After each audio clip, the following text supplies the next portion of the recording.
17 வயது.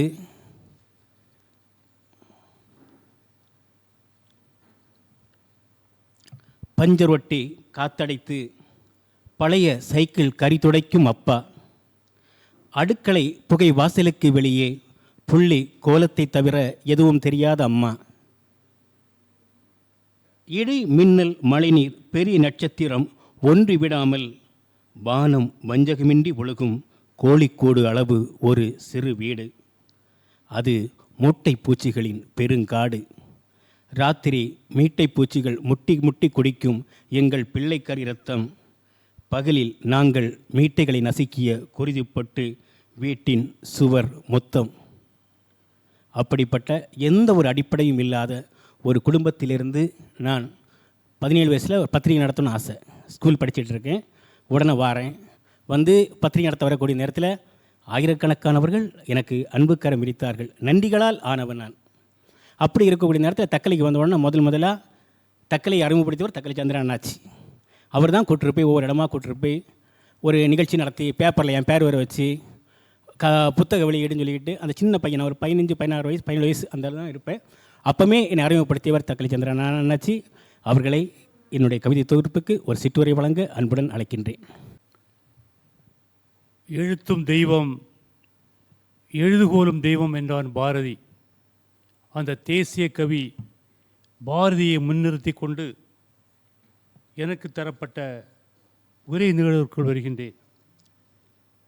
அருமையானவர்களே, அருமை தம்பி சுதே கண்ணன் அவர்கள் பார்க்கடலும் தேவதையின் பூனைக்குட்டியும் என்கின்ற தலைப்பிலே அருமையான கவிதை தொகுப்பை தந்திருக்கின்றார்கள். அழகான ஒரு மேடை. இந்த மேடையிலே அருமை தம்பி சுதே கண்ணன் அவர்கள் ஒரு நிகழ்ச்சி ஏற்பாடு செய்திருக்கின்றார்கள். அந்த நிகழ்ச்சியை ஏற்பாடு செய்திருக்கின்ற வேளையிலே முதலாக பேசியவருடைய தன்மையை நான் பார்த்தேன். காரணம், இந்த மண்டபத்திற்கு உரிமையாக இருக்கின்ற அவர் முதலாக உரையாற்றினால் பெரியவர்களே. உரையாற்றியருடைய அந்த அவருடைய தந்தையாரை பற்றி இங்கு குறிப்பிட்டு சொல்ல வேண்டும். காரணம், அவர் தக்கலையிலேயே புகழ்பெற்ற ரத்தினசுவாமி அட்வொகேட். அந்த ரத்தினசுவாமி அட்வொகேட் என்கின்ற பெயரை சொல்லுகின்ற வேளையிலே நமக்கெல்லாம் ஒரு உண்மையுடைய மறு உருவம் தெரியும். அவரிடம் வழக்குகளை கொண்டு செல்கின்ற வேளையிலே அந்த வழக்கிலே உண்மை இருக்கிறதா அல்லது பொய் கலந்திருக்கிறது அறிந்து கொண்டு அந்த வழக்கு தோற்றுவிடும் அல்லது ஜெயித்துவிடும் என்கின்ற உண்மை அறிந்து தன்னிடம் வருகின்ற வழக்குகளை திரும்ப கொடுத்து விடுவதும் உண்டு. வெற்றி பெறாத என்ற காரணத்தை சொல்லி கொடுத்து விடுவார்கள். சில வேளைகளிலே சிறிய வழக்கில் வரும்போது அந்த வாதியையும் பிரதியையும் அழைத்து வந்து தன்னுடைய அறையிலே உட்கார வைத்து சமரசம் பேசிவிட்டு தனக்கு பீஸ் வாங்காமலேயே அனுப்பிவிடுவார்கள். அந்த மாதிரி ஒரு நல்ல ஒரு மனிதருடைய மகனாக இந்த நிறுவனத்தை நடத்தி கொண்டிருக்கின்றவருடைய நிலையத்திலே அருமை தம்பி அவர்கள் இந்த விழாவை நடத்தி கொண்டிருக்கிறார்கள். அதற்கான முதற்கண் பாராட்டுக்களை தெரிவித்துக் கொள்கின்றேன். அருமையானவர்களை, கவிதையினுடைய தொகுப்பை பற்றி படிக்கின்ற வேளையிலே எனக்கு பல்வேறு காரணங்கள் என்னுடைய மனக்கண்ணிலே தோன்றியது. அதை பற்றி பலரும் பேசிவிட்டார்கள். வாழ்வியலை பற்றி, மகிழ்ச்சியை பற்றி, சோதனையை பற்றி, காதலியை பற்றி, வரலாற்றை பற்றி, ஆன்மீகத்தை பற்றி இந்த தேவதையினுடைய பூனைக்குட்டி சொல்லி கொண்டிருக்கிறது.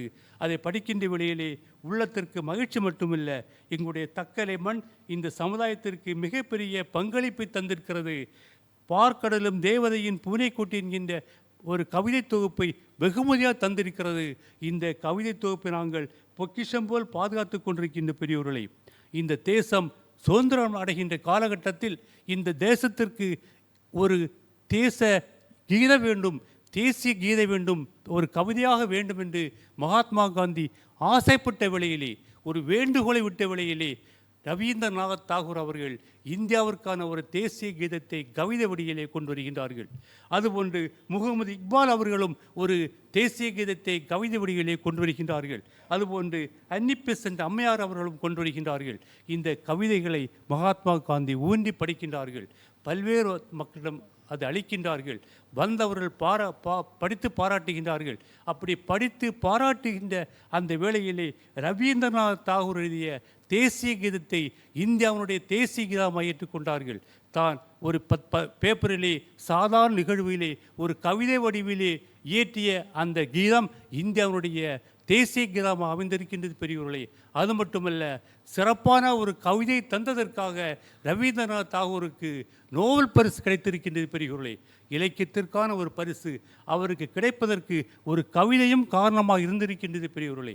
ஆகவே அழகான ஒரு கவிதையை நமக்கு தொகுப்பி தந்திருக்கின்ற சுதே கண்ணன் அவர்களுக்கு வாழ்த்துக்களையும் பாராட்டுக்களை மட்டுமல்ல, எங்களை இங்கு அழைத்து பேச வைத்ததற்காக நன்றிகளையும் தெரிவித்துக் கொண்டு, உங்களுடைய அறிவு விசாலப்பட வேண்டும், உங்களுடைய ஞானம் அதிகரிக்கப்பட வேண்டும், உங்களுடைய செல்வாக்கு இன்னும் வளர வேண்டும் என்ற வாழ்த்துக்களோடு, எல்லாம் வல்ல இறைவன் உங்களுக்கு நீடித்த ஆயுளையும் தேக சுகத்தையும் தர வேண்டும் என்ற வாழ்த்துக்களோடு நிறைவு செய்கின்றேன். நன்றி, வணக்கம், ஜெய்ஹிந்த்.